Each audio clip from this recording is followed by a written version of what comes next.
এই দেশটার জন্য যেই মানুষটা স্বামী সন্তান হারা হওয়ার পর আপোষ করেন নাই, বেগম খালেদা জিয়া, মৃত্যুর সাথে তিনি পাঞ্জা লড়ছেন। যে কোনো সময় হয়তো কোনো একটা খারাপ খবরের জন্য আমাদেরকে অপেক্ষা করতে হবে।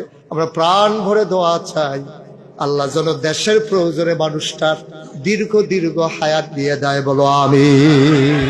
বড় দুঃখী মানুষ, কিন্তু আপোষ করেন না। দেশটাকে হৃদয় দিয়ে ভালোবেসেছেন।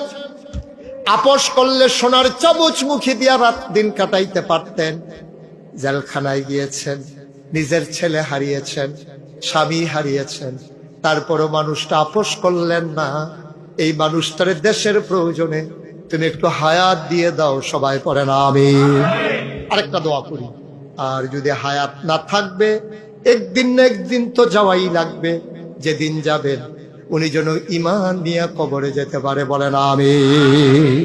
আয় আল্লাহ, দল মত নির্বিশেষে যে মানুষটির জন্য সবাই মিলে চোখের পানি ফেলে কাঁদতেছে মাওলা, আয় আল্লাহ, ঐক্যের প্রতীক, স্বাধীনতা সার্বভৌমত্বের প্রতীক, গণতন্ত্রের আপোষহীন নেত্রী, যে মানুষটা বাতিলের সাথে আপোষ করল না, ইসলামের জন্য যে মানুষটা নিজের জীবনকে নিবেদিত প্রাণ করে দিল, আয় আল্লাহ, বেগম খালেদা জিয়ার দীর্ঘ দীর্ঘ নেক হায়াত দান করে দাও।